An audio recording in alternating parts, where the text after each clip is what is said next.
I really think that women need courage. African women in particular need courage. We need courage because the only courageous women that our societies seem to respect are the ones who are on the pages of our history books. So we love Yas and Tua, but we don't love the current women who are brave and who are bold. We wait until you are dead and then we adore you. And so that can be very disempowering. And you start finding women thinking that being courageous is not the right way to go, is not the right thing to do. So today we're going to talk about why we need courage. On the 22nd of August, 2017, the government of the United States of America awarded me the Women of Courage Award.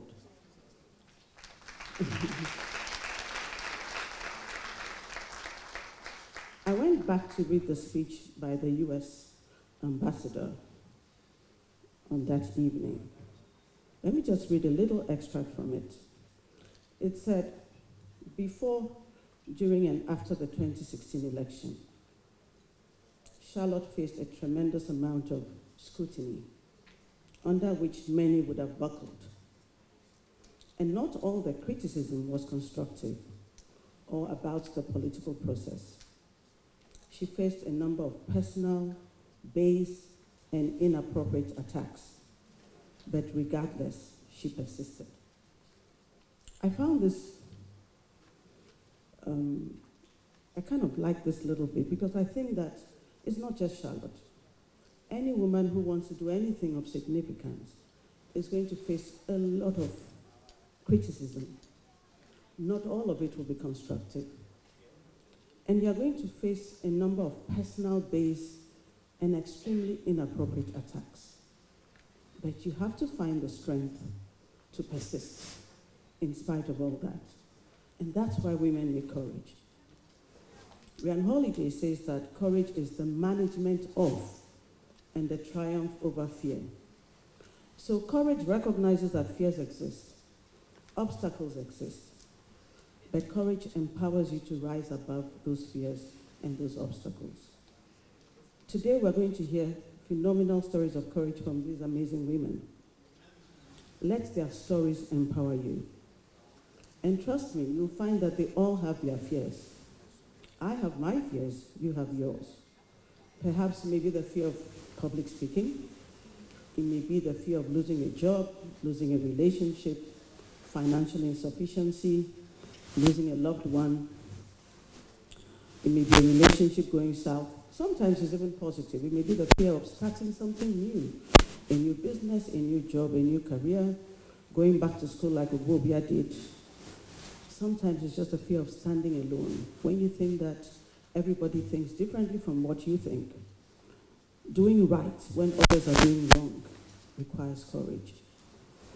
So we need courage every day to overcome these fears and to survive the everyday. We need courage to have children. To mother requires many acts of daily courage. You even need courage to adopt a child, to end a relationship. Courage to go beyond the limits set by our society. Our society is very good at defining women and limiting women. We are told we can't do this, we can't own a house, you can't be too wealthy, you can't be too poor, you can't be too beautiful, you can't be too ugly, you can't be too skinny, you can't be too fat. It never ends. And the other fear that a lot of women have to deal with is the fear of the weight of other people's opinions. What will people say? So women need courage because we are the most judged of all species. And we have been socialized to judge each other even more. And I think Obobia referred to that. So you're so judgmental, you're unable to even compliment another woman. Women are most labeled and most defined. There's a long list of cans and shoots that society issues to us. So women need courage to move past all these limits and these labels and these definitions and to do anything significant in their lives. So today, my call to you is to push past all this, Push past the labels, push past the definitions, push past all the obstacles that society is going to throw at you. And you don't need to wait for courage to take a big decision, to take the huge leap. Start with a small step. Divide that huge task or that huge decision into little steps, and then you start. The little acts of courage today become the building blocks of your tomorrow, the significant acts that defines your future. You need to stretch yourself to see tomorrow and to move past the mistakes of yesterday. It's not easy, but it can be done. And you'll find out from the ladies who are going to be speaking that they went that way, they did it, and so you can do it. So you get past fear by doing, not by thinking, but by doing. So be empowered by the stories you have heard today. And not only that, start seeking the stories of other women. The stories of courage and perseverance are everywhere. It's not only people who have managed an election successfully who are courageous. You will find daily little acts of courage everywhere. And it doesn't go with titles, it doesn't go with positions, it doesn't go with visibility.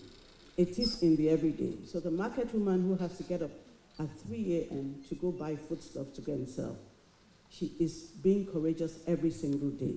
And there's so much you can learn from her story.